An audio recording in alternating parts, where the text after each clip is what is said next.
Hello everyone, I am Divya, your biology expert from the Educates, and today we are going to study a topic from class 10th science. So let's start with the topic. So the topic is nutrition from the chapter life processes, that is our chapter 6. Let's start with the chapter.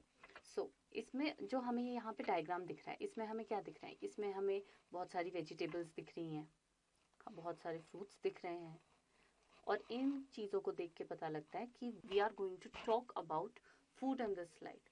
सो मेरा पहला question है आप लोगों से कि why do we eat food, कि भाई ऐसा क्या हो जाएगा कि अगर हम खाना नहीं खाएंगे.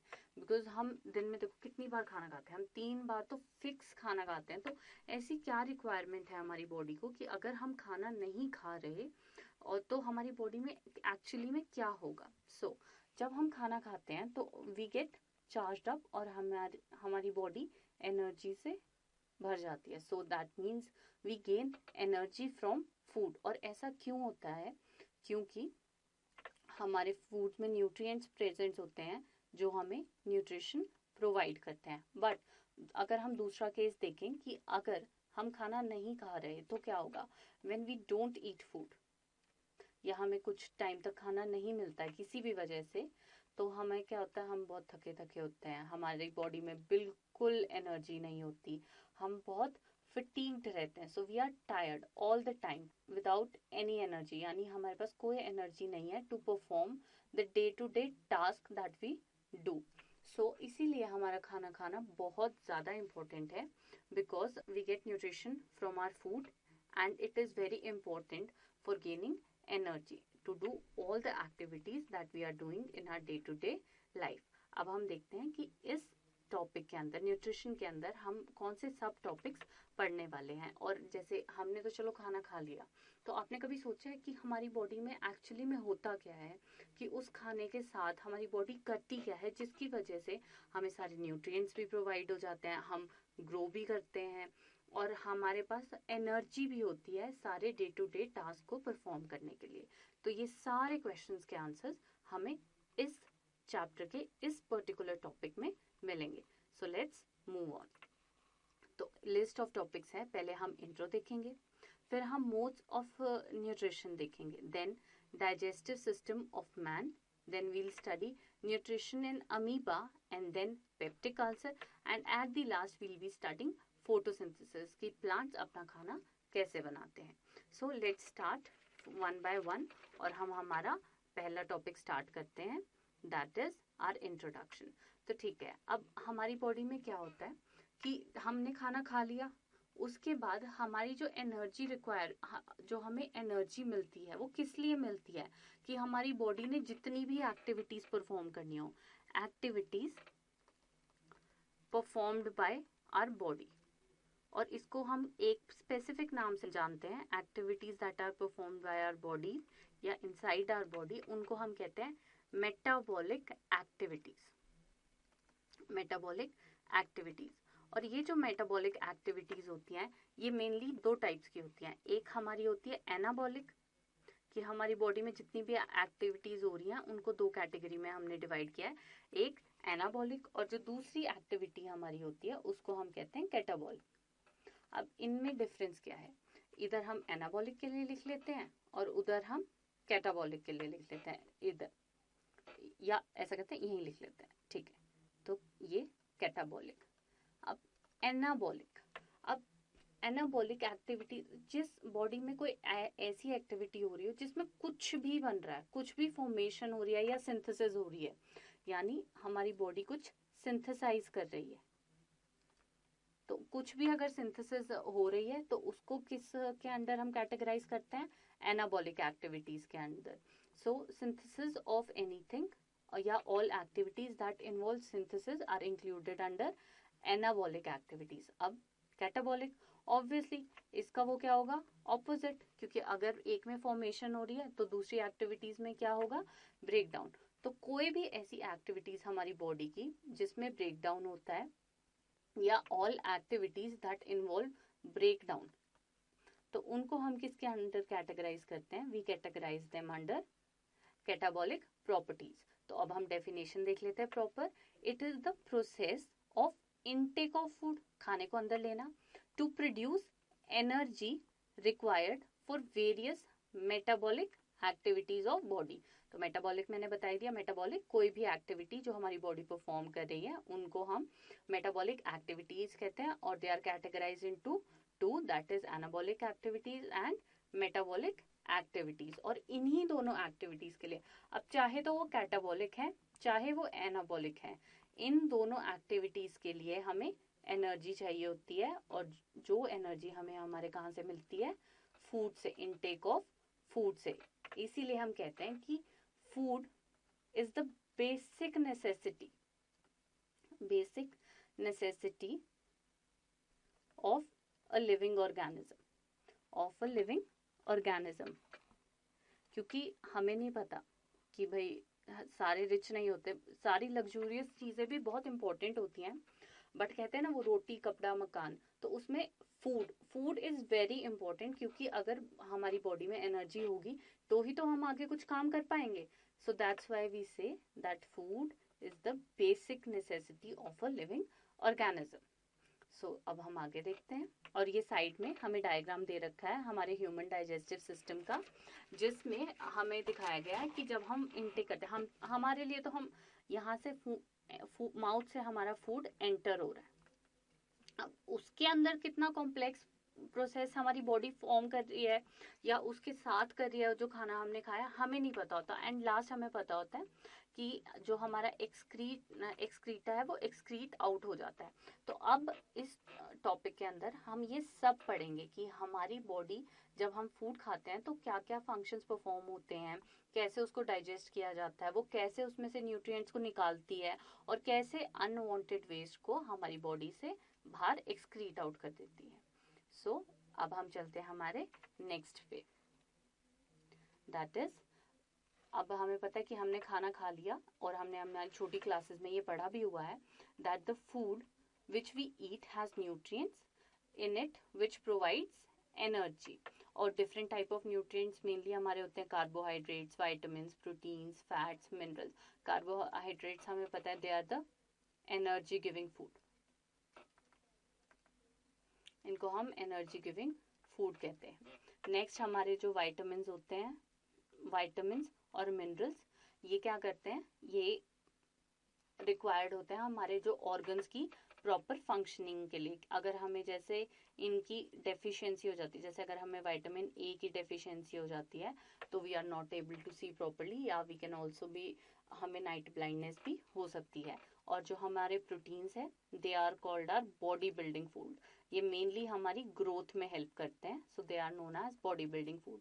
और जो हमारे फैट्स होते हैं they act as a insulating layer, they act as a insulating layer for shock absorption, कि हमारी बॉडी को कोई शॉक लगता है या कुछ. और एक और इनका इंपॉर्टेंट फंक्शन होता है that is protection of internal organs. कहीं पे भी हमारे जो इंटरनल सेंसिटिव ऑर्गन्स होते हैं हमें उनकी प्रोटेक्शन करवानी होती है, तो उनके बाहर एक फैट की लेयर होती है, ताकि उनको अगर बाय चांस हमें कोई इंजरी होती है तो उनको कोई डैमेज ना हो.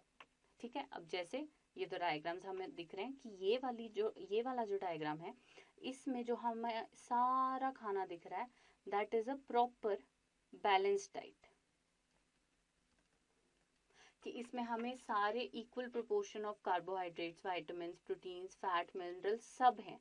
But on the other hand अगर हमें दूसरा डायग्राम देखें हम, तो ये क्या है हमारा जंक फूड, जिसमें हमारे न्यूट्रिएंट्स हैं बट ज़्यादा अमाउंट में सिर्फ फैट्स हैं, और ये हमारी बॉडी के लिए इतना यूजफुल नहीं है. अगर इसे हम डेली अपना रेगुलर फूड बनाएंगे so it can lead to various diseases, और ये हमारी बॉडी को कुछ ज़्यादा न्यूट्रिशन प्रोवाइड नहीं करता. नेक्स्ट हमारा क्या आता है, एक और इम्पोर्टेंट चीज़, हमारी डाइट में हम सैलेड भी लेते हैं, दैट इज रफेज. रफेज का एज सच कोई फंक्शन नहीं होता, but roughage is very important as it add fibre. वो हमारे डाइजेशन को एनहांस करने में हेल्प करती है, हमारी digestion is enhanced because of roughage. So अब हम आगे देखते हैं.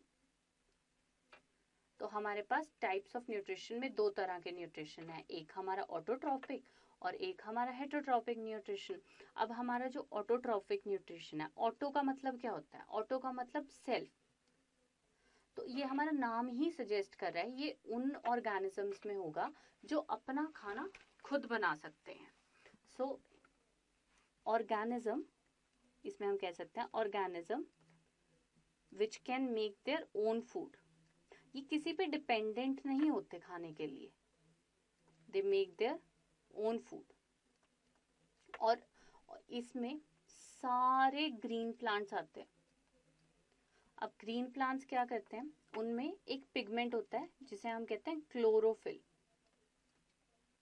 अब क्लोरोफिल पिगमेंट है, अब ये क्या करता है, ये ट्रैप करता है कि सन से जो हमारी सोलर एनर्जी आ रही होती है, सन रेज, तो ये हमारी सोलर एनर्जी को ट्रैप कर लेता है और सोलर एनर्जी को कन्वर्ट करता है केमिकल एनर्जी में।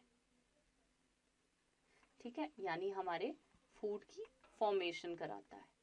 सो ये अपना खाना खुद बना रहे हैं, ये किसी पे डिपेंडेंट नहीं है। So they are said to be autotrophic nutrition. ये हमारा पहला टाइप ऑफ न्यूट्रिशन है, या हम इसे मोड ऑफ न्यूट्रिशन भी कहते हैं। और सेकंड हमारा है हेट्रोट्रॉपिक न्यूट्रिशन। Heterotrophic nutrition. अब हमें पता है कि हमारे जो कुछ प्लांट्स होते हैं वो ग्रीन नहीं होते। सो जो हमारे नॉन ग्रीन प्लांट्स होते हैं और प्लांट्स जिनमें क्लोरोफिल प्रेजेंट नहीं है, यानी एब्सेंस ऑफ क्लोरोफिल है, प्लांट है बट उसमें एब्सेंस ऑफ क्लोरोफिल है, मतलब वो अपना खाना खुद नहीं बना रहे या वो किसी प्लांट पे डिपेंडेंट है खाना खाने के लिए, तो उनको हम क्या कहते हैं, उनको हम किस में कैटेगराइज करते हैं? हेट्रोट्रॉपिक न्यूट्रिशन में ही। क्योंकि हेट्रो का मतलब ही हम यहाँ पे शो कर रहे हैं, हेट्रो मीन्स डिपेंडेंट। भाई उन्हें कोई चाहिए कि उनका कोई खाना बना के रखे और फिर वो उसे खाएं। कि जैसे अब प्लांट्स जो हैं उन्होंने अपना खाना खुद के लिए बनाया था, बट हम क्या करते हैं, हम प्लांट्स को ही खा लेते हैं, यानी हम प्लांट्स पे डिपेंडेंट होते हैं। तो जो भी ऑर्गेनिज्म किसी और पे डिपेंडेंट है फॉर इट्स फूड, उनको हम एज हेट्रोट्रॉपिक ऑर्गेनिजम्स कहते हैं। सो इनकी मेन होती है कि इनके पास तो पहले पिगमेंट नहीं होती, फोटोसिंथेटिक पिगमेंट नहीं होती, that is they lack chlorophyll. अब इनके पास क्लोरोफिल नहीं है, क्लोरोफिल नहीं है तो ना तो ये सोलर एनर्जी को ट्रैप कर सकते हैं, ना उसको एज केमिकल एनर्जी कन्वर्ट कर सकते हैं। सो इसीलिए हमने इनको हेट्रोट्रॉपिक न्यूट्रिशन में कैटेगराइज करा है। और हमारे ऑल नॉन, ये ऑटोट्रॉपिक का एग्जाम्पल था, और हेट्रोट्रॉपिक का एग्जाम्पल है all non green plants and जो हमारे एनिमल्स होते हैं, क्योंकि एनिमल्स भी अपना खाना खुद नहीं बना सकते, वो हमेशा प्लांट्स पे या कुछ एनिमल्स दूसरे एनिमल्स पे डिपेंडेंट होते हैं अपने फूड के लिए और अपने न्यूट्रिशन के लिए। तो इनको हम कैटेगराइज करते हैं एज ऑटोट्रॉपिक न्यूट्रिशन। ठीक है, तो अब हम चलते हैं हमारे नेक्स्ट स्लाइड पे। अब हमारा आता है टाइप्स ऑफ न्यूट्रिशन। अभी हमने पढ़ा auto means again self. It is a type in which organism can make it food with the help of photosynthesis as they possess chlorophyll, जिसको हम क्या कहते हैं, हमारी photosynthetic pigment. अब जैसे हमें दिख रहा है ये हमारे ग्रीन प्लांट्स हैं जो अपना खाना खुद बना सकते हैं. ठीक है, and the example is all green plants. Next is heterotrophic. Heterotrophic में क्या होता है? हेट्रो का मतलब मैंने क्या बताया था? Hetero means dependent. डिपेंडेंट का मतलब it is a type in which organism can't make its own food as they lack chlorophyll.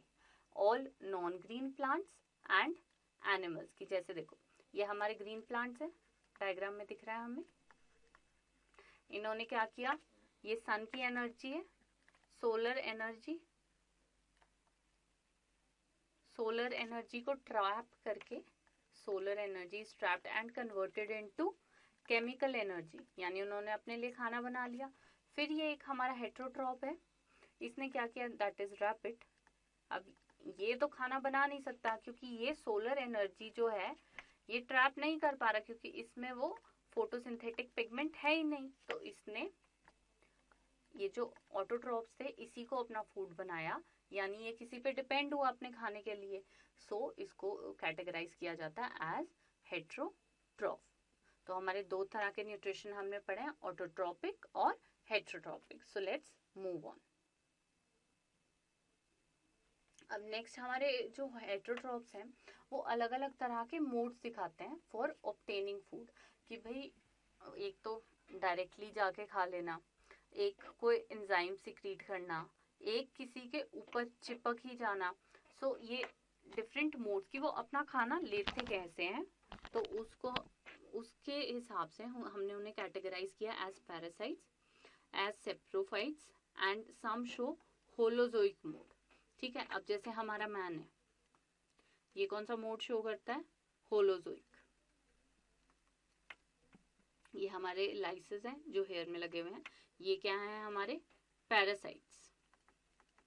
और ये हमारा मशरूम दिख रहा है हमें, सो इट इज अ सेप्रोफाइट। अब हम वन बाय वन स्टडी करते हैं। सो अब हमारे सेप्रोफाइट्स क्या होते हैं, they are the organisms that feed on dead and decaying matter। अब ये dead and decaying matter किसका है, it is mainly of animals and plants।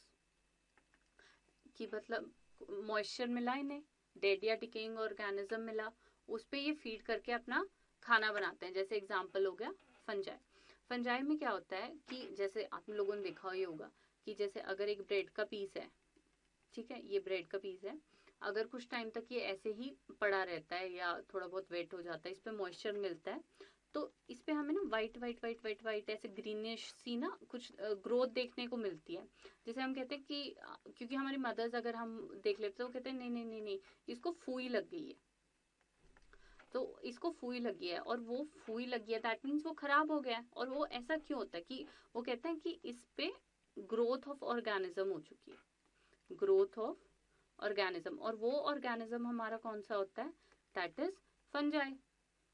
ये जो फूई होती है जो यूजुअली हम कहते हैं दैट इज फंजाई। अब ये क्या करते हैं, ये ब्रेड पे, जैसे ब्रेड मिला इन्हें, इन्होंने क्या किया, अपने एंजाइम सिक्रीट कर दिए, एंजाइम सिक्रीट कर दिए उसके सरफेस पे, ब्रेड के सरफेस पे। अब इन पर्टिकुलर एंजाइम्स ने क्या किया, जो कॉम्प्लेक्स फूड था, ठीक है, उस पे इन्होंने एंजाइम्स अपने सिक्रीट किए, ठीक है, और जिसकी वजह से वो कॉम्प्लेक्स फूड किस में कन्वर्ट हो गया, सिंपल फूड में। और जब ये सिंपल फूड में कन्वर्ट हो जाता है तो through general body surface, general body surface, through general body surface इन्होंने क्या करना है, उसको एब्जॉर्ब कर लेना है और खाना खा लेना है। क्योंकि ये ऐसा तो है नहीं कोई स्पेसिफिकली, देखो यहाँ पे हमें कहीं पे माउथ तो दिख नहीं रहा, हमें प्रेजेंस ऑफ माउथ तो शो नहीं हो रही कि प्रॉपर मुंह है जिसके थ्रू ये खाना खाएंगे, तो माउथ हमें नहीं दिख रहा है। तो ये क्या करेंगे, जैसे इनका जो ये जनरल बॉडी सरफेस होता है यही एज अ माउथ एक्ट करता है, और ये सिंपल जो फूड इन्होंने अभी कन्वर्जन किया है उससे अपना खाने को एब्जॉर्ब कर लेते हैं through general body surface. So next हमारा क्या था, नेक्स्ट हमारे थे पैरासाइट्स। अब ये ऑर्गेनिजम्स क्या करते हैं कि जो जहां से इनको खाना मिलना है ना, उस ऑर्गेनिज्म, मतलब ये दूसरे ऑर्गेनिज्म से खाना लेते हैं, अपनी पूरी जो न्यूट्रिशनल रिक्वायरमेंट होती है ये किसी और ऑर्गेनिज्म से पूरी करते हैं। तो ये अब जो दूसरा ऑर्गेनिज्म होता है, अब दो तरीके होते हैं, या तो तुम उस ऑर्गेनिज्म को पूरा ही डाइजेस्ट कर जाओ, खा जाओ, या तुम उसका जो इनका तरीका होता है वो होता है कि उनकी बॉडी सरफेस पे प्रेजेंट होते हैं, ठीक है, कि इनके बॉडी सरफेस पे प्रेजेंट होते हैं। जब ये बॉडी सरफेस पे प्रेजेंट होते हैं तो ये क्या करते हैं, अपने जो खाना होता है उसको सक करते हैं। जैसे दो, ये भी दो तरह के होते हैं, एक होते हैं एक्टोपैरासाइट और एक होते हैं हमारे एंडोपैरासाइट। एक्टोपैरासाइट कौन से होते हैं, that are present on surface, ये सरफेस के ऊपर होता है, उस ऑर्गेनिज्म की बॉडी के अंदर नहीं मिलेंगे। Ecto means outside, that means on surface. और जो हमारा दूसरा है, ये हमारे फर्स्ट, ये सेकंड। एंडो का मतलब होता है इनसाइड, ये हमारी बॉडी के इनसाइड अंदर प्रेजेंट होते हैं। कि देखो अब पैरासाइट्स की पहले डेफिनेशन देख लेते हैं। They are the organisms that live in और on the surface of other organism. जो लिव इन करते हैं वो कौन से होते हैं? एंडो. और जो लिव ऑन करते हैं वो कौन से होते हैं? Ecto. On the surface of other organism to fulfil their nutritional requirement, की अपना पूरी जो न्यूट्रिशन उनको चाहिए होता है वो किसी दूसरे ऑर्गेनिज्म से पूरा करते हैं. अब जैसे हमारा हो गया इकोलाई. इकोलाई जो हमारा बैक्टीरियम होता है वो पैरासाइट है जो ह्यूमन इंटेस्टाइन के अंदर मिलता है. ये देखो, ये हमारा इंटेस्टाइन है, इसके अंदर ये जो माइक्रोब्स को फोकस करके दिखा रखा है, ये जो माइक्रो ऑर्गेनिजम्स हैं, ये कौन से हैं? हमारे इकोलाई. और क्या होता है कि जो खाना हम खा रहे होते हैं तो हम न्यूट्रिशन ले रहे हैं, तो ये न्यूट्रिशन हमारी बॉडी के उस खाने से अपना न्यूट्रिशन पूरा कर रहे हैं. कि मतलब ये अपनी न्यूट्रिशनल रिक्वायरमेंट हमारी बॉडी में से पूरी कर रहे हैं. और जो भी इनकी मेटाबॉलिक एक्टिविटीज होती हैं, या रिप्रोडक्शन करना है या अपनी प्रोजेनीज बनानी है, ये सारी किस पे डिपेंडेंट होती है? हमारी न्यूट्रिशनल रिक्वायरमेंट पे. कि अगर किसी हेल्दी इंसान में है तो बहुत ज्यादा ग्रोथ होगी. ये अलग बात है कि उसको अनहेल्दी ये अंदर जाके कर देंगे. और ये क्या है? हमें ये हमारे हेयर है, ह्यूमन हेयर, जिसमें हमें लाइस की प्रेजेंस शो हो रही है. कि ह्यूमन हेयर में लाइसेस, जिसे हम कहते हैं जुएं, कि अगर हम अपनी प्रॉपरली शैम्पू नहीं किया या अच्छे से नहीं रखा, गंद वगैरह साफ करके नहीं रखा, हाइजीनिक कंडीशंस नहीं रखी बॉडी में, तो वहाँ पे लाइसेस की ग्रोथ देखने को मिलती है. और जो हमारी बॉडी के सरफेस पे प्रेजेंट रहती हैं और वहाँ से अपना न्यूट्रिशन लेती हैं और अपनी सारी जो रिप्रोडक्शन वगैरह है वो सब कंप्लीट होती हैं उनकी हमारी न्यूट्रिशन से. सो I hope this parasite topic is clear. So let's see the next one. That is the holozoic mode of nutrition. Holozoic mode में क्या होता है? Holozoic mode में क्या होता है कि इसमें जो है Holozoic mode में हमारे So now let's see the third, that is the holozoic mode of nutrition. इसमें क्या होता है कि इसमें ऑर्गेनिज्म क्या करता है? It feed on complex food.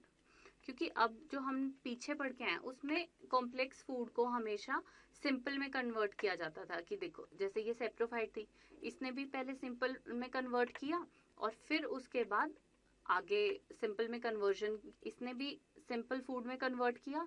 और फिर ये जो हमारे पैरासाइट्स थे, इन्होंने भी, क्योंकि जैसे अगर वो ह्यूमन बॉडी पे हैं तो वो ऑलरेडी एब्जॉर्प्शन हो चुकी है, वो एब्जॉर्ब्ड फूड को खा रहे हैं, तो मतलब वो सिंपल फूड में तो बॉडी कन्वर्ट कर चुकी है दूसरे ऑर्गेनिज्म की.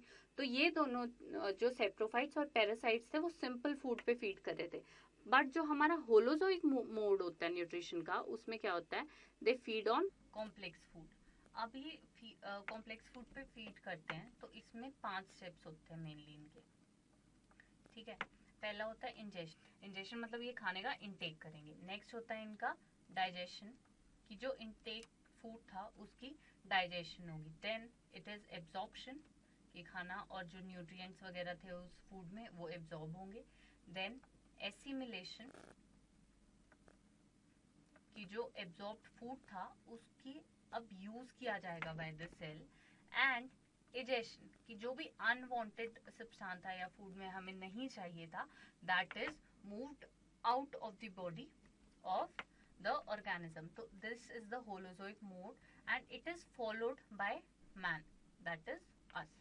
So they are the organism which allow 5 steps in sequence: ingestion, digestion, absorption, assimilation and egestion. Example देखो, जैसे ये मैन है, ठीक है, और it is the organism that shows the holozoic mode. It can be herbivores होगा तो भी यही मोड फॉलो करेगा, कार्निवोर्स होगा तो भी यही मोड फॉलो करेगा, ओमनिवोर्स होगा तो भी यही मोड फॉलो करेगा, क्योंकि इंजेक्शन तो होगी, खाना तो खाएगा ही मुंह से. नेक्स्ट, उसके बाद क्या स्टेप होता है? डाइजेशन. अब खाना बॉडी के अंदर जा रहा है तो उस पे हमारी डाइजेस्टिव ग्लैंड्स, एंजाइम्स, जो भी कुछ है वो उस पे एक्ट करेंगी और इस जो कॉम्प्लेक्स फूड है इसको सिंपल फॉर्म में, सिंपलर फॉर्म जो हमारी बॉडी एब्जॉर्ब कर सकती है उसमें कन्वर्ट किया जाएगा.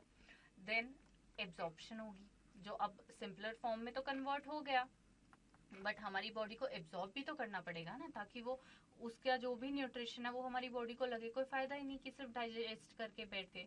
नेक्स्ट एसिमिलेशन भी होगी, कि अब जब एब्जॉर्प्शन होगी तो यूजेज भी होगी, और एट द एंड इजेशन, कि जो भी अनवांटेड या अनवांटेड सब्सटेंस या फूड हमारे अंदर चला गया तो उसको बॉडी से बाहर निकाल दिया जाएगा। तो होलोजोइक मोड में ये 5 स्टेप्स पक्का फॉलो होते हैं, दैट इज हमारे ingestion, digestion, absorption, assimilation and egestion.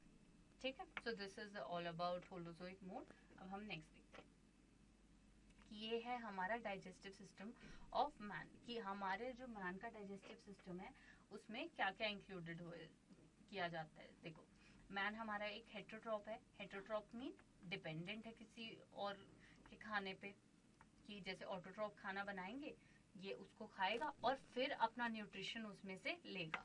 और सेकेंडली होलोजोइक मोड है कि वो 5 स्टेप्स फॉलो होंगे। सो डाइजेस्टिव सिस्टम जो हमारा मैन का होता है उसको मेनली हमने 2 चीजों में बांटा गया, एक एलिमेंट्री कैनाल और दूसरा होता है हमारा दैट इज हमारी एसोसिएटेड ग्लैंड्स। एलिमेंट्री कैनाल में हम सारे ऑर्गन्स देखेंगे जो डाइजेशन या डाइजेस्टिव सिस्टम को बनाने में हेल्प करते हैं, और एसोसिएटेड ग्लैंड्स में उन सारे ऑर्गन्स में कुछ ग्लैंड्स प्रेजेंट हैं जो पर्टिकुलर एंजाइम्स को सिक्रीट करती हैं, जिसकी वजह से डाइजेशन हो पाती है। सो लेट्स सी, अब देखो ये हमारी एलिमेंट्री कैनाल है, ये हमारा माउथ है, यहाँ से we intake food, intake of food is done. यहाँ पे हमारी सलेवरी ग्लैंड्स प्रेजेंट होती हैं, जिसमें मेनली सलेवरी अमाइलेज प्रेजेंट होती है, सलेवरी अमाइलेज। और ये बात याद रखना, जहां पे भी अमाइलेज है दैट मीन्स वहां पे स्टार्च की डाइजेशन हो रही है।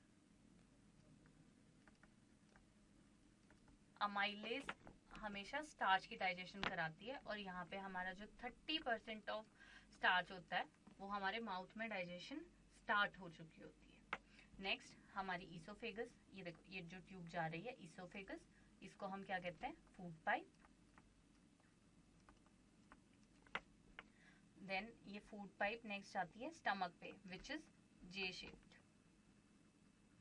स्टमक में हमारी कौन सी ग्लैंड्स प्रेजेंट होती हैं, गैस्ट्रिक ग्लैंड्स। फिर ये स्टमक से हमारा स्मॉल इंटेस्टाइन आता है। ठीक है, ये स्मॉल इंटेस्टाइन नेम ही स्मॉल है but it is very long and coiled. इसके 3 पार्ट्स होते हैं जो भी हम आगे पढ़ेंगे। देन हमारा आता है लार्ज इंटेस्टाइन, ये बाहर जो हमें दिख रहा है this is our large intestine. इसके भी 3 पार्ट्स होते हैं, नाम लार्ज है but it is short and wide. तो ये हमेशा याद रखना, अगर हमें क्वेश्चन आता है कि which one is the longer, that is small intestine. और ये बहुत कॉइल्ड होता है, क्योंकि अगर हमारी जो ये एलिमेंट्री कैनाल है उसकी 9 मीटर की अगर लेंथ है तो उसमें से 4 से 4.5 मीटर हमारा सिर्फ और सिर्फ स्मॉल इंटेस्टाइन होता है, बहुत ज्यादा लॉन्ग। और जैसे लिख ही देती हूँ मैं, एलिमेंट्री कैनाल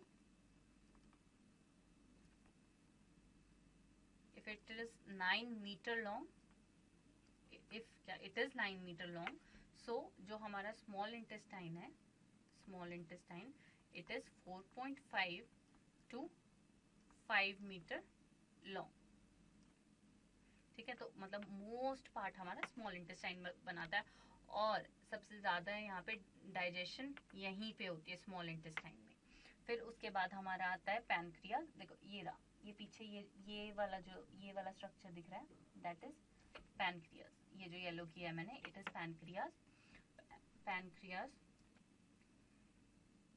ये it is present behind the stomach, और इसके अराउंड बहुत सारे ऑर्गन्स होते हैं जैसे liver, spleen, gall bladder. Liver हमें पता है largest gland of our body, और इसका डाइजेशन में सिर्फ एक ही रोल होता है कि ये जो हमारा गॉल ब्लैडर होता है इसमें से बाइल जूस को सिक्रीट करवाता है थ्रू अ डक्ट जिसे हम कहते हैं बाइल डक्ट। और ये जो हमारा पैनक्रियाज है ये एक और हमारी जो डाइजेस्टिव ग्लैंड होती है, और ये हमारे डाइजेस्टिव जूसेस सिक्रीट कराते हैं, that are known as pancreatic juices. ठीक है, तो ये हमारा कंप्लीट। और हाँ, उसके बाद थ्रू रेक्टम एंड एनस ये सब एक्सक्रीट आउट हो जाता है। So this is all the digestive system of the human body, and now we'll be studying all the parts one by one कि हर part में क्या क्या function हो रहा है। ठीक है, so alimentary canal is 9 meter long tube that starts from mouth and ends up at anus. It has following organs in sequence: mouth, esophagus, mouth को हम बकल कैविटी भी कहते हैं, esophagus also known as food pipe, stomach हमारा जे shaped होता है। अभी ये देखो, ये रहा, ये रहा, ये रहा, ये देखो, ये जे शेप्ड, तो ये हमारा जे शेप बना रहा है। सो ये है हमारा stomach. Small intestine, large intestine. Small intestine हमारी लॉन्ग और कोइल्ड होती है, और जो हमारी लार्ज इंटेस्टाइन होती है that is short and wide. अब हमारे पार्ट्स ऑफ स्मॉल इंटेस्टाइन, क्योंकि हमारे जो स्मॉल इंटेस्टाइन है वो आगे 3 पार्ट्स में डिवाइड होता है, that is duodenum, jejunum and ileum. Ileum में हमारे इंटेस्टाइनल जूसेस सिक्रीट होते हैं, इंटेस्टाइनल जूसेस। फिर उसके बाद हमारा जो लार्ज इंटेस्टाइन है वो भी आगे फर्दर 3 पार्ट्स में डिवाइडेड है, that is caecum, colon and rectum. और एक और चीज, हमारा जो ये लार्ज इंटेस्टाइन होता है ऐसे होता है ना, तो यहाँ पे हमारा एक वेस्टिजियल ऑर्गन होता है, जिसका वेस्टिजियल ऑर्गन मीन्स कि जिसका हमारे जो एंसेस्टर्स थे उसमें फंक्शन होता था, बट अभी हमारा उसमें कोई रोल नहीं है, तो इसीलिए वो किसी किसी में होता और किसी में नहीं भी होता। और इसका तो आपने सबने सुना ही होगा, वर्मीफॉर्म अपेंडिक्स, क्योंकि बहुत लोग कहते हैं कि मैं अपेंडिक्स का ऑपरेशन करा के आया हूँ। सो वो दैट इज ये अपेंडिक्स, क्योंकि इसमें क्या होता है कि जो हमारे माइक्रोब्स होते हैं वो आके अपना घर बना लेते हैं, जिसकी वजह से इसमें इन्फेक्शन आ जाता है, और इन्फेक्शन आने की वजह से वो धीरे धीरे हमारे पूरे लार्ज इंटेस्टाइन में स्प्रेड होने लग जाता है, एंड हमारी कंडीशन खराब हो जाती है, जैसे वॉमिट्स वगैरह होने लगती हैं, तो फिर हमें इसे सर्जिकली रिमूव कराना पड़ता है। So this is vermiform appendix that is present in this part of our large intestine. ठीक है, तो अब हम नेक्स्ट देखते हैं। अब हम देखेंगे हमारी एसोसिएटेड ग्लैंड, कि हमारी कौन सी ग्लैंड एसोसिएटेड है विद आवर डाइजेस्टिव सिस्टम, जो हमारी डाइजेशन के प्रोसेस में हेल्प करती है। तो हमारी पहली ग्लैंड आती है दैट इज सेलेवरी ग्लैंड। ये हमें हमारे माउथ में होती है, जैसे वी कैन सी, और इसमें मेनली 3 ग्लैंड्स हमें फर्दर देखने को मिलती हैं, सबलिंगुअल, सबमैंडिबुलर ग्लैंड और पैरोटिड ग्लैंड। सो इसमें कौन सी होती है, सबलिंगुअल। अब लिंगुअल है तो दैट मीन्स टंग के नीचे, ये देखो सबलिंगुअल। सब मैंडिबुलर तो मतलब ये हमारे इन टीथ्स के नीचे प्रेजेंट होती है, सब मैंडिबुलर। और जो हमारी तीसरी ग्लैंड है दैट इज पैरोटिड। अब पैरोटिड ग्लैंड में लिम्फ नोड्स प्रेजेंट होते हैं, कि कई बार जैसे हमारी स्वेलिंग्स हो जाती है यहाँ पे, तो वो इसीलिए होती है क्योंकि it is the infection of parotid gland which leads to swelling. अब जो हमारी सलेवरी ग्लैंड है इट सिक्रीट सलाइवा, जिसमें हमारी एक एंजाइम होती है जिसे हम कहते हैं सलाइवरी अमाइलेज, या इसे हम टाइलिन भी कहते हैं। पी हमेशा साइलेंट रहता है, बट लिखना ऐसे होता है, जिसे हम कहते हैं पटाइलिन। आप ऐसे याद रख सकते हो, बट इसे हम बोलते हैं टाइलिन है। और ये हमारी 30% ऑफ जो स्टार्च की डाइजेशन होती है, 30% ऑफ स्टार्च डाइजेशन, स्टार्च का इट इज डन और कंप्लीटेड इन माउथ, और we can say buccal cavity. That is because of this enzyme that is our salivary amylase. So this was all about salivary glands. Next हमारा आता है gastric gland, जो secrete करती हैं हमारे gastric juices. सो gastric juices में क्या होता है, एक पेप्सिन होता है, विच कन्वर्ट्स प्रोटीन्स, ये प्रोटीन्स की डाइजेशन में हेल्प करता है, इनटू पेप्टोन्स। बट इसकी एक कंडीशन होती है कि ये हमेशा इनको एसिडिक मीडियम चाहिए काम करने के लिए। ये एल्कलाइन मीडियम में काम ही नहीं कर सकते। सो अब ये पेप्सिन को एसिडिक मीडियम चाहिए, तो वो एसिडिक मीडियम कैसे प्रोवाइड करवाया गया हमारे स्टमक में? HCl डाल दिया गया, तो ये हमारा एक स्ट्रॉन्ग एसिड है। सो ये प्रोवाइड करता है एसिडिक मीडियम, जिसमें हमारी जो पेप्सिन एंजाइम है वो काम करती है। बट अब हमें पता है कि अगर HCl अगर वो इतना स्ट्रॉन्ग एसिड है, वो अगर हमारी स्किन पे गिरता है तो हमारे हाथ क्या होता है, जल जाते हैं, वहां पे बर्न आ जाता है। बट सोचो वो चीज हमारे स्टमक के अंदर है, तो हमारा स्टमक आज तक क्यों नहीं जला? ऐसा इसलिए है क्योंकि जैसे ये स्टमक है, दिस इज द स्टमक, तो यहाँ पे ये HCl है, ये सारा HCl है। तो ये जो साइड में है ना, इसको लाइन किया हुआ है, it is lined by mucus. अब ये म्यूकस से लाइन किया हुआ है, लाइन स्टमक वॉल। अब क्या होगा, ये HCl स्टमक की लाइनिंग तक नहीं पहुंच रहा क्योंकि बीच में म्यूकस आ गया। अब म्यूकस एक स्लाइमी सी लेयर होती है, mucus is a slimy layer. जैसे हमें कभी कोल्ड हो जाता है तो वहां पे भी एक स्लाइमी सी लेयर आ जाती है, तो वैसे ही वही टाइप का म्यूकस हमारे स्टमक में प्रेजेंट होता है, ताकि जो HCl और ये हमारी स्टमक वॉल है, ये हमारी स्टमक वॉल है, इसके बीच में क्या है, म्यूकस। अब ये आपस में मिल ही नहीं रहे, तो HCl कैसे करोड़ करेगा? क्योंकि कई बार, अब आप लोगों ने सोचा होगा, कई बार सब बोलते हैं मुझे तो एसिडिटी हो रखी है। अब एसिडिटी क्यों होती है? एसिडिटी इसलिए होती है कि जो हमारे स्टमक में HCl है उसकी अमाउंट ज्यादा हो गई। अब जब उसकी अमाउंट ज्यादा हो गई तो वो जो ये म्यूकस की लाइनिंग है इसको भी ओवरकम कर जाता है और कई बार स्टमक वॉल के पास तक पहुंच जाता है, जिसकी वजह से हमें ऐसा लगता है कि हमारा, हम बोल नहीं रहे कि माई हार्ट इज बर्निंग या कालजा जल रहा है, बहुत सुना होगा बोलते हुए। सो that is because of this acidity, क्योंकि हमारी HCl की जो अमाउंट है वो ज्यादा हो जाती है। ठीक है, और अब हमारे इसमें एक और एंजाइम प्रेजेंट होती है, दैट इज रेनिन, जो गैस्ट्रिक ग्लैंड में, गैस्ट्रिक जूसेस में इंक्लूड की जाती है। ये किस लिए होती है? ये मोस्टली चिल्ड्रंस में देखने को मिलती है हमें ज्यादा। ये मिल्क को कोएगुलेट करने में हेल्प करती है। It helps in coagulation of milk. और ये जो कोएगुलेशन होती है इसको कन्वर्ट किया जाता है, इसको हम कह देते हैं कर्ड। ये वो वाली कर्ड नहीं है, it is the coagulation of milk,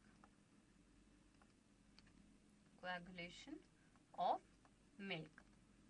ठीक है, तो ये this was all about our gastric glands and gastric juices. अब नेक्स्ट हमारे आती है पैनक्रियाटिक ग्लैंड्स, और ये किसमें प्रेजेंट, इसमें क्या प्रेजेंट होते हैं हमारे पैनक्रियाटिक जूसेस। ये मेनली 3 होते हैं, पैनक्रियाटिक जूसेस, पैनक्रियाटिक जूसेस। और ये हमारा पैनक्रियास कहाँ प्रेजेंट होता है? ये देखो, उसमें डायग्राम में दिख नहीं रहा था ना क्लियर, ये है हमारा पैनक्रियास। ठीक है, ये पैनक्रियास हमारा एक तो एब्डोमिनल ऑर्गन होता है, abdominal organ, and it is, इसकी लोकेशन हमेशा याद रखना, it is present behind the stomach. ठीक है, it is present behind the stomach. और इसमें एक और चीज होती है, बहुत सारे ऑर्गन से सराउंड किया जाता है। जैसे देखो यहाँ पे ये लिवर दिख रहा है, spleen and small intestine, and इसकी जो लेंथ होती है दैट इज 15.24 सेंटीमीटर, और we can say it is 6 inch long, और ओब्लॉन्ग होता है और फ्लैट होता है। ठीक है, अब pancreatic gland pancreatic juice secrete करती है, जिसमें मेनली 3 एंजाइम्स देखने को मिलती हैं हमें, अमाइलेज, ट्रिप्सिन एंड लाइपेज। ठीक है, अमाइलेज क्या करता है? Amylase convert starch to maltose. Trypsin, क्योंकि हमें स्टमक में पता है कि प्रोटीन पे किसने एक्ट किया, हमारी प्रोटीन पे हमारे पेप्सिन ने एक्ट कर दिया और उसको पेप्टोन्स में कन्वर्ट कर दिया, और उसके बाद जब पेप्टोन्स आगे आएंगे तो उनको भी उनकी सिंपलर फॉर्म में कन्वर्ट करना पड़ेगा। सो हमारे पेप्टोन्स पे ट्रिप्सिन एक्ट करती है, to convert them into peptides. और लाइपेज कहीं पे भी आता है, so they act on fats to convert them into fatty acids plus glycerol.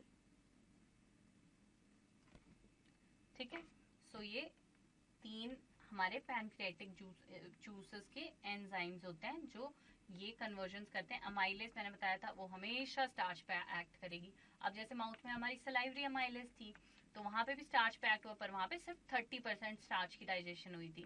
तो नेक्स्ट हमारी पैनक्रियाटिक अमाइलेज एक्ट करती है, तो इसको हम कहते हैं पैनक्रियाटिक अमाइलेज, क्योंकि ये पैनक्रियाज से निकली है. So it converts starch to maltose, trypsin, peptones to peptides, and lipase it converts fat into fatty acid and glycerol. Next हमारी लास्ट जो नेक्स्ट ग्लैंड आती है दैट इज लिवर. अब liver is the largest gland of our body, largest gland of our body. और इसका काम क्या होता है कि जो गॉल ब्लैडर होता है वो बाइल जूस को सिक्रीट करवाता है. एंड बाइल जूस इतना इम्पोर्टेंट क्यों है, क्योंकि जो एंड में इमल्सिफिकेशन होती है, क्योंकि हमारी इमल्सिफिकेशन ऑफ फैट वो किस वजह से हो रही है, that is because of bile. अब क्या होता है कि फैटी एसिड्स में तो कन्वर्ट करवा दिया पैनक्रियाटिक जूस ने, तो इस फैटी एसिड्स को further small small small micelles में इमल्सिफाई किया जाता है, यानी ब्रेक किया जाता है, ताकि वो हमारी जो सेल मेम्ब्रेन होती है उसको क्रॉस करके उनकी एब्जॉर्प्शन हो सके. सो that is because of bile juice, क्योंकि वो इमल्सिफिकेशन ऑफ फैट कराते हैं. लिवर का एक और काम होता है कि ये बाइकार्बोनेट आयंस को सिक्रीट करते हैं, बाइकार्बोनेट आयंस. अब बाइकार्बोनेट आयंस का क्या काम होता है कि अब देखो जैसे स्टमक में HCl प्रेजेंट था तो कौन सा मीडियम था, एसिडिक मीडियम. पर जो ये हमारे पैनक्रियाटिक जूसेस हैं ये अल्कलाइन मीडियम में काम करते हैं, तो इनको अल्कलाइन मीडियम कौन प्रोवाइड करवा के देता है, that is because of bicarbonate ions. ठीक है, तो ये इनको अल्कलाइन मीडियम प्रोवाइड करते हैं. नेक्स्ट हमारी जो ग्लैंड है जो हमने हमारी इलियम में देखी थी, मैंने कहा था कि पीछे जब मैंने पार्ट्स बताए थे ड्यूडेनम, जेजुनम, इलियम, मैंने कहा था इलियम में इंटेस्टाइनल जूसेस प्रेजेंट होते हैं. ठीक है, जिन्हें हम सक्कस एंटेरिकस भी कहते हैं. It is a mixture of juices, succus entericus, ये इंपॉर्टेंट है. That is mixture of juices.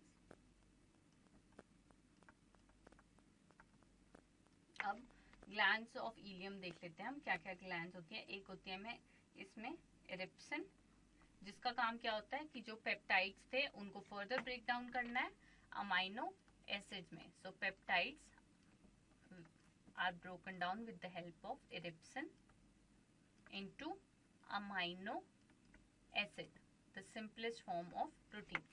Next, lipase, fats to fatty acids and glycerol. Maltase, maltose को ग्लूकोज में, lactase, lactose को गैलेक्टोज में, क्योंकि ग्लूकोज हमारी सबसे सिंपलर फॉर्म होती है शुगर्स की. तो ये erepsin first, lipase, maltase and lactase, ये सब एंड में सबसे अपनी जो सिंपलर फॉर्म्स हैं उसमें कन्वर्ट कर दिए जाते हैं. सो अब हम देखेंगे फिजियोलॉजी की. अभी हमने पढ़ लिया कि ऑर्गन्स क्या क्या प्रेजेंट है और हमारी कौन सी एंजाइम प्रेजेंट है और अब उनका फंक्शन क्या है. अब हम देखते हैं कि एक्चुअली में ये सारी चीजें हो कैसे रही हैं. अब फर्स्ट हमारा क्या था, इंजेशन. इंजेशन का मतलब क्या होता है, intake of food. First step कि हम पहले खाना खाएंगे, जैसे हम खाते हैं तो food is taken in churned with the help of teeth, क्योंकि जब हम फूड का इंटेक करते हैं वी च्यू द फूड, कि जो हमारे लार्जर पार्टिकल्स थे सब्सटेंस के, we break them into smaller particles कि हम उसको स्वॉलो कर पाए, smaller particles, so that we are able to swallow the food. ठीक है, यहाँ से आता है टंग की हेल्प से और जो सलाइवा प्रेजेंट होता है माउथ में, उसकी हेल्प से हम हमारे फूड को मॉइस्ट करते हैं। टीथ की हेल्प से हम उसको स्मॉलर पार्टिकल्स में ब्रेक करते हैं और फिर एक साथ वो ज्वाइन करके एक बॉल सी फॉर्म होती है जिसे हम कहते हैं बोलस।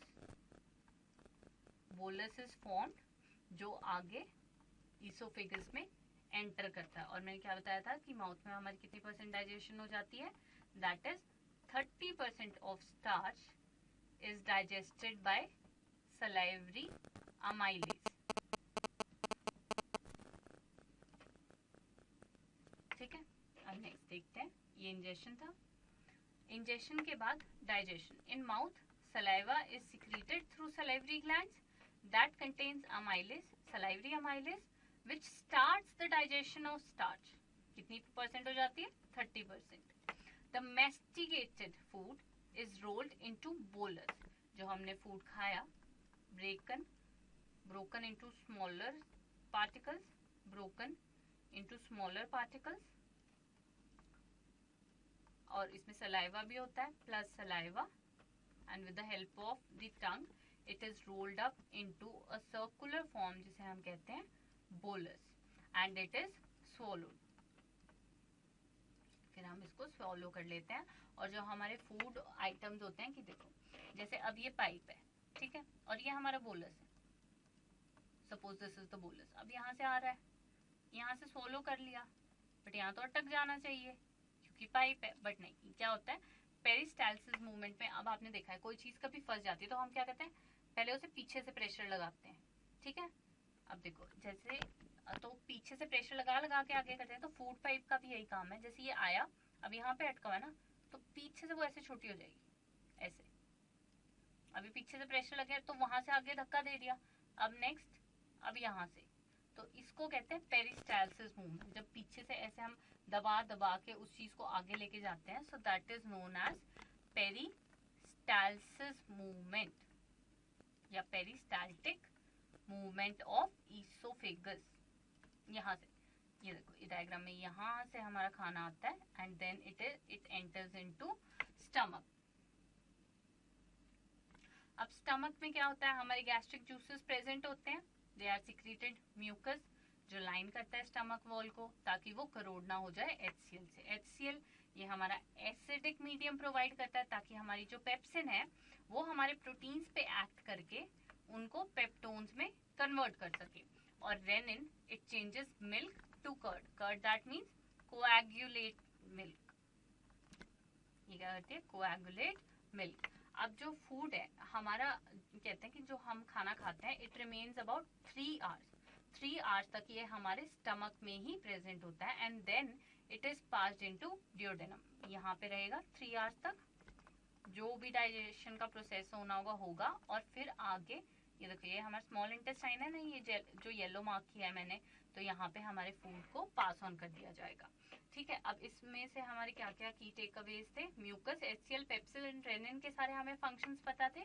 और हमें पता है कि हमारे प्रोटीन्स को यहाँ पे हमारे गैस्ट्रिक जूसेस पेप्टोन्स में कन्वर्ट करते हैं। और इस पे कौन सी एंजाइम एक्ट करती है, पेप्सिन। और ये कौन से मीडियम में एक्ट करती है, ये हमेशा एसिडिक मीडियम में एक्ट करती है।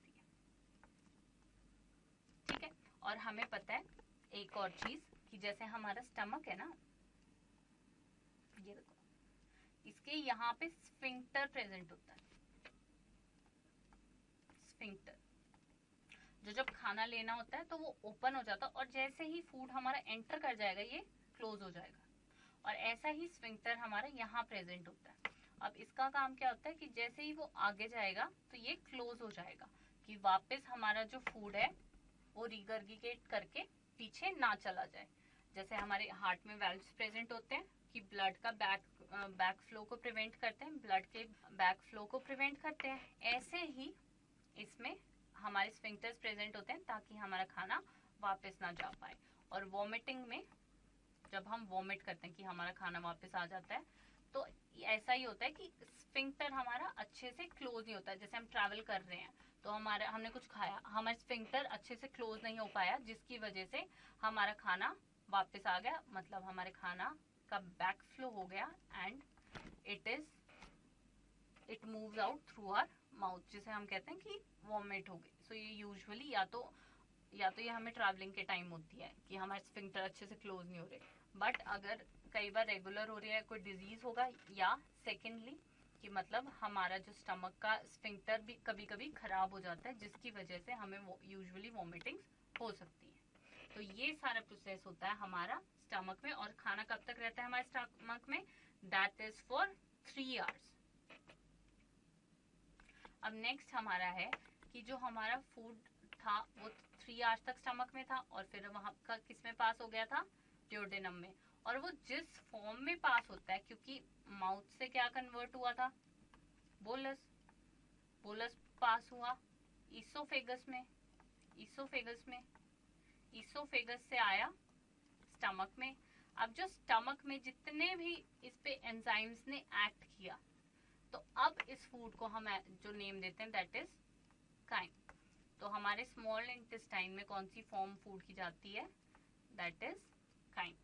अब ड्यूडेनम में बाइल जूसेस होते हैं जो हमारे लिवर से आए हैं, बाइकार्बोनेट आयंस होती हैं। बाइकार्बोनेट आयंस का मैंने क्या काम बताया था? एल्कलाइन मीडियम करना है इन्होंने, क्योंकि स्टमक से हमारा एसिडिक मीडियम चल रहा था फ्रॉम लिवर, और हमारे पैनक्रियाटिक जूसेस पैनक्रियाज से ये सब ड्यूडेनम में आ जाते हैं। स्मॉल इंटेस्टाइन में लिवर भी अपनी सिक्रीशन देता है, पैनक्रियाज भी, और हमारे जो गॉल ब्लैडर से बाइल आता है वो भी बाय बाइल डक्ट। तो बाइल जूसेस का क्या फंक्शन बताया था मैंने? They help in emulsification of fat, bicarbonate ions, alkaline medium to pancreatic juices. अब पैनक्रियाटिक जूसेस का हमें पता है कि स्टार्च पे किसने एक्ट करना है? हमारी पैनक्रियाटिक अमाइलेज, और ये क्या करेगी? इसको माल्टोज में कन्वर्ट कर देगी। सेकेंड, हमारे जो ट्रिप्सिन होते हैं वो एक्ट करती है on peptones. Trypsin enzyme peptones पे एक्ट करेगी और उसको पेप्टाइड्स में कन्वर्ट करेगी, मतलब और सिंपलर फॉर्म। इसमें हम कर एक ही चीज रहे हैं कि हमने कॉम्प्लेक्स फॉर्म खाई है और हर ऑर्गन में हम उसे उसकी सिंपलर फॉर्म में तोड़ रहे हैं ताकि हमारी बॉडी उसको एब्जॉर्ब कर ले। और at the end lipase enzyme होती है हमारी, जो हमारे फैट्स हमारे फूड में प्रेजेंट होते हैं उनको कन्वर्ट करती है फैटी एसिड और ग्लिसरॉल में। ठीक है, नेक्स्ट क्या होता है कि हमारा फूड, ये ड्यूडेनम में सारी चीज होगी, passes from jejunum to ileum. Ileum में हमारे इंटेस्टाइनल जूसेस सिक्रीट होते हैं दैट कंप्लीट द डाइजेशन। मतलब हमारी डाइजेशन कंप्लीट कहाँ हो रही है? Digestion is completed in ileum and convert the food into soluble form, that is amino acids, fatty acids and glucose। हमारे प्रोटीन्स की सिंपलर फॉर्म, हमारे फैट्स की सिंपलर फॉर्म और हमारे स्टार्च की सिंपलेस्ट फॉर्म। तो हमारी बॉडी किसको एब्जॉर्ब करेगी? अमाइनो एसिड्स को, जो हमें कहाँ से मिले? प्रोटीन से। फैटी एसिड्स को और ग्लूकोज, जो हमें किससे मिले? स्टार्च से। तो इन तीनों की नेक्स्ट अब हमने देखनी है एब्जॉर्प्शन, क्योंकि हमने डाइजेशन तो देख ली कि डाइजेस्ट कैसे हो रहे हैं। अब आता है एब्जॉर्प्शन। अब जो हमारा इलियम होता है उसमें एक स्मॉल फिंगर लाइक प्रोजेक्शंस होते हैं जिसे हम कहते हैं villi. Very very very important कि ये क्वेश्चन इस चीज पे से बनता ही बनता है, that they are present and they increase the surface area for absorption. Absorbed food is passed into blood and through blood it is diffused into body cell। अब मैं बताती हूँ, अब इन जो ये फिंगर लाइक प्रोजेक्शंस मैं बोल रही हूँ कि इनका फायदा क्या है। अब देखो, जैसे ये सरफेस है स्ट्रेट, ठीक है, अगर इस पे से एब्जॉर्प्शन होगी तो यहाँ से हो जाएगी, यहाँ से हो जाएगी, यहाँ से हो जाएगी, यहाँ से होगी, यहाँ से होगी, यहाँ से होगी, यहाँ से होगी, इससे ज्यादा तो कहीं से नहीं होगी। बट अगर मैं इसी, जैसे ये थ्रेड, मान लो कि ये मैंने थ्रेड लिया था, पर अब इसी थ्रेड को मैं ऐसे कर दूं, उतनी ही लेंथ है। अब इसमें क्या है? यहाँ से हो सकती है, यहाँ से होगी, यहाँ से हो जाती है, यहाँ से हो जाती है, यहाँ से, यहाँ से, यहाँ से, यहाँ से, यहाँ से, है ना? कितनी जगह है इस पे? तो जो हमारा इलियम होता है, जैसे ये दिख रहे हैं, ये जो छोटे छोटे दिख रहे हैं हमें, ये ब्लू कलर के, दे आर विलाई। यहाँ क्लियर नहीं दिख रहा, मैं यहाँ लिख देती हूँ, दे आर विलाई।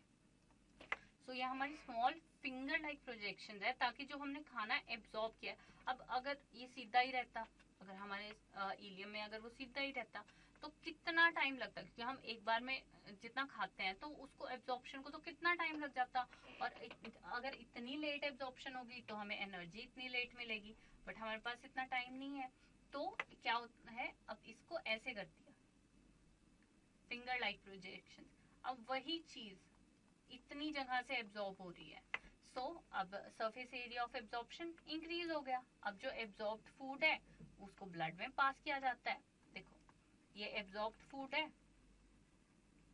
ये इलियम के थ्रू एब्जॉर्ब हुआ, इसको ब्लड में दिया। अब ब्लड ने क्या करना है, हर बॉडी सेल को ये सारे न्यूट्रिएंट्स डिफ्यूज करा देने हैं।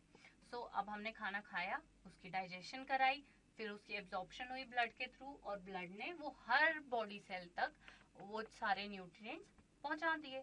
सो हमारी एब्जॉर्प्शन हो गई। सो नेक्स्ट हमारा क्या बचा, फोर्थ, दैट इज एसिमिलेशन।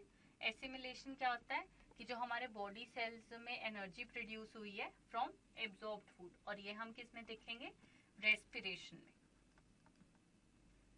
कि वो एनर्जी कैसे प्रोड्यूस करते हैं फ्रॉम द एब्जॉर्ब्ड फूड। और लास्ट हमारा होता है इजेशन, कि जो भी हमारा अनवांटेड या अनडाइजेस्टेड फूड है जो हमें नहीं चाहिए होता, उसको हम स्मॉल इंटेस्टाइन से लार्ज इंटेस्टाइन में पास करते हैं। लार्ज इंटेस्टाइन से, लार्ज इंटेस्टाइन एक एंड एब्जॉर्प्शन करता है जिसमें वो वाटर की सारी एब्जॉर्प्शन कर लेता है, कि अगर उस बचे हुए फूड में वाटर है तो वो उसको एब्जॉर्ब कर लेगा। और फिर जो बाकी अनडाइजेस्टेड फूड बचा है, पहले वो सीकम वाले पार्ट से, फिर कोलोन, देन रेक्टम, और रेक्टम से अल्टीमेटली एनस के थ्रू एक्सक्रीट आउट हो जाता है। It is egested through anus. तो आई होप सब समझ में आ गया। पहले हमने करा इंजेशन, किससे हुई, माउथ से। फिर उसके बाद डाइजेशन, क्या फॉलो हुआ पाथ, स्टमक। स्टमक के बाद कौन सा पाथ फॉलो हुआ हमारा, स्मॉल इंटेस्टाइन। स्मॉल इंटेस्टाइन से लार्ज इंटेस्टाइन, उसके बाद एब्जॉर्प्शन जो हमारी हुई स्मॉल इंटेस्टाइन और लार्ज इंटेस्टाइन में, और then finally egestion through anus. So ingestion, digestion, absorption, assimilation, जो एनर्जी हम अभी ने आगे रेस्पिरेशन वाले पार्ट में पढ़ेंगे, एंड देन फाइनली इजेशन। तो ये था हमारा होलोजोइक मोड ऑफ न्यूट्रिशन, कि जो होलोजोइक ऑर्गेनिजम्स होते हैं वो अपना खाना को कैसे डाइजेस्ट करते हैं, कॉम्प्लेक्स फूड को कैसे सिंपलर फूड में ब्रेक डाउन करते हैं। ठीक, तो अब हम देखते हैं एक डिजीज जो हमारे HCl अगर ज्यादा हो जाए तो उससे हो सकता है।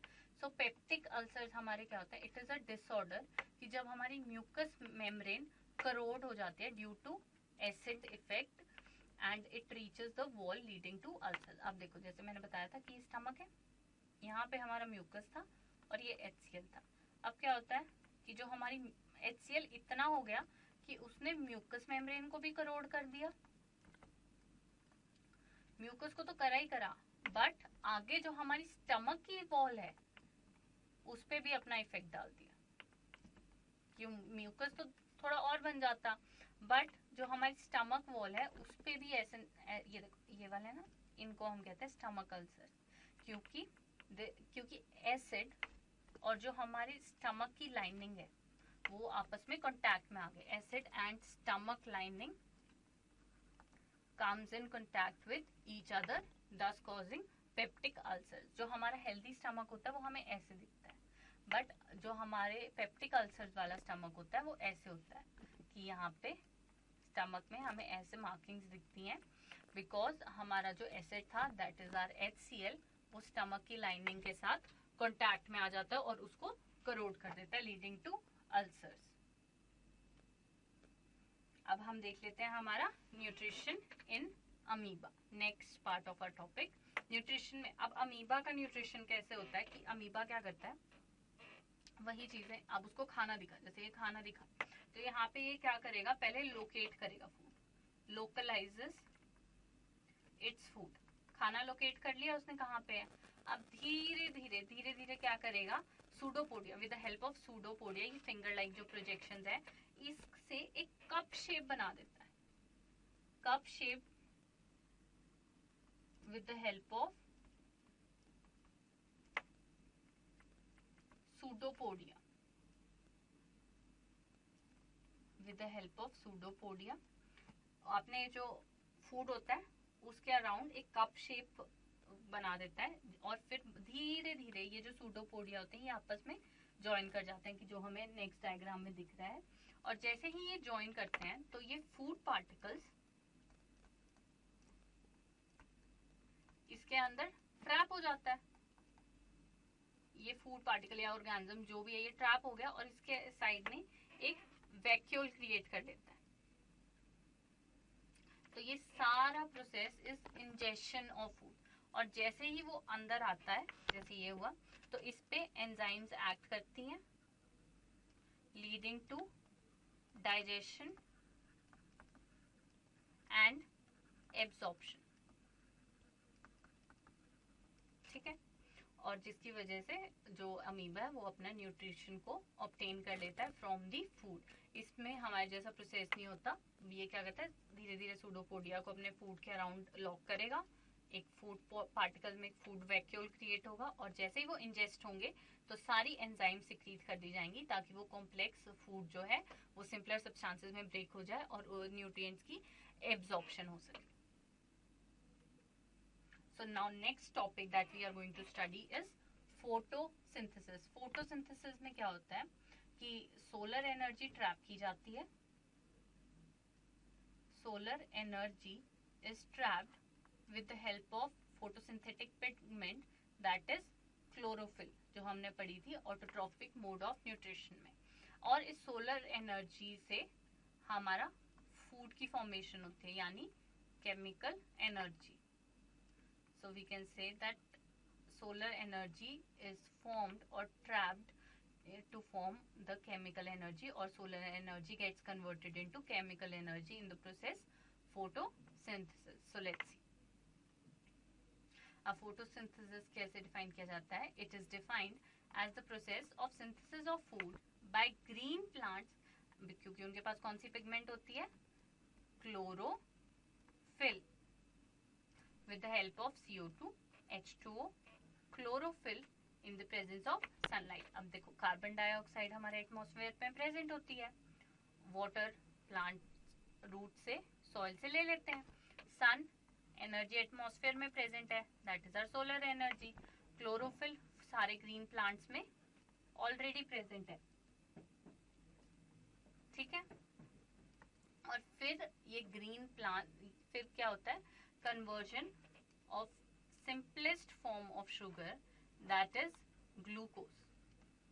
ग्लूकोज की कन्वर्जन होती है into and oxygen is released in the air, और ये ऑक्सीजन हमारे ऑर्गेनिजम्स ले लेते हैं टू डाइजेस्ट ऑर्गेनिज्म, और ये oxygen is released which is taken up by other animals for breathing. तो ये हमारा पूरा प्रोसेस होता है फोटोसिंथेसिस का, जिसमें carbon dioxide in the presence of water and sunlight is converted into glucose and oxygen that is released। So अब इसमें हमारे रॉ मटेरियल्स कौन कौन से रिक्वायर्ड है, कार्बन डाइऑक्साइड जो हमारे प्लांट्स एटमॉस्फेयर से ले लेते हैं through stomata, water it is taken up by plants from soil through roots, sunlight sun से, क्लोरोफिल ये एक ग्रीन पिगमेंट होती है जो ट्रैप कर सकती है सोलर एनर्जी को और उसको कन्वर्ट करती है केमिकल एनर्जी ऑफ फूड में, और ये प्रेजेंट होती है ऑर्गेनेली जो प्लांट्स में ही होता है, that is chloroplast. This organelle is in palisade cells of mesophyll tissue of leaf. ये इतना ज्यादा याद रखने की जरूरत नहीं है, बस ये याद रख लो, it is presented mesophyll tissue of leaves. और कौन से ऑर्गेनेली होता है, क्लोरोप्लास्ट। जैसे ये है हमारा क्लोरोप्लास्ट, ठीक है, ये हमारी आउटर मेम्ब्रेन होती है. This is the diagram of chloroplast. Chloroplast है, ये हमारे स्टोमेटा सेल्स है, ये हमारा प्रॉपर प्लांट, और ये सन, जिससे सनलाइट दी जाती है. अब इसमें ये outer membrane, this is the inner membrane, these are thylakoids. Thylakoids क्या होते हैं कि देखो, ये जैसे अगर एक सिंगल प्रेजेंट हो तो इसको हम बोलेंगे ग्रेना. बट ये क्या होते हैं, ये पाइल में प्रेजेंट होते हैं कि एक दूसरे पे, जैसे हम सिक्के पे सिक्का रख के एक वो बनाते हैं ना, पाइल स्टैक, तो उस स्टैक को हम टुगेदर कहते हैं थैलिकोइड्स, जिसमें हमारी क्लोरोफिल प्रेजेंट होती है. And they are joined by, and ये जो बाहर होता है ये सारा होता है stroma. So this is the diagram of chloroplast, plant, sun and stomata. तो अब इसमें दो तरह के रिएक्शंस होते हैं हमारे फोटोसिंथेसिस में, that is light reaction and dark reaction. अब हम एक एक करके देखते हैं कि लाइट रिएक्शन में क्या होता है और डार्क रिएक्शन में क्या होता है. लाइट रिएक्शन में नाम सजेस्ट कर रहा है, it is in presence of light, इसीलिए इसको ये नाम दिया गया है. इसमें क्या होता है, सबसे पहले फोटोलिसिस ऑफ वाटर होती है. फर्स्ट हमारी होती है photolysis of water.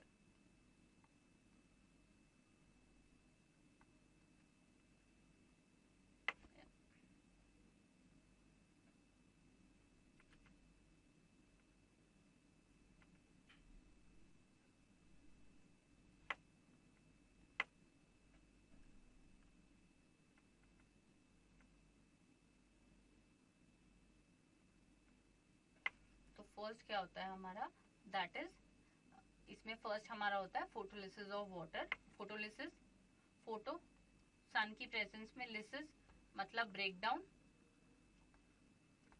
Of water into components in presence of light. जैसे H2O को ब्रेक किया जाता है एंजाइम्स की प्रेजेंस में, 2H पॉजिटिव आयंस में ये प्रोटॉन्स डोनेट किए जाते हैं NADP को रिड्यूस करने में इंटू NADPH2. दो इलेक्ट्रॉन्स जो आगे ATP की फॉर्मेशन में हेल्प करते हैं, और ऑक्सीजन जो वेस्ट प्रोडक्ट होता है जो रिलीज कर दिया जाता है for other organisms in the atmosphere. Second हमारा होता है, ये देखो, फॉर्मेशन ऑफ रिड्यूस NADP. तो NADP में क्या एक्ट करते हैं हमारे 2H पॉजिटिव आयंस, यानी दो प्रोटॉन्स जिनको डोनेट किया जाता है टू फॉर्म NADPH2. और इसकी NADP की फुल फॉर्म होती है nicotinamide, nicotine amide adenine dinucleotide phosphate, dinucleotide phosphate, that you need not remember, phosphate. और नेक्स्ट हमारी होती है थर्ड चीज, formation of energy source, that is हमारी एक और एनर्जी सोर्स मेन, जो ATP, जो ये इनऑर्गेनिक फॉस्फेट प्रेजेंट होता है, इसमें दो इलेक्ट्रॉन्स ऐड हो गए, एडिनोसिन, एडिनोसिन ट्राई फॉस्फेट, ये ट्राइफॉस्फेट है, और यहाँ पे एडिनोसिन डाइफॉस्फेट है.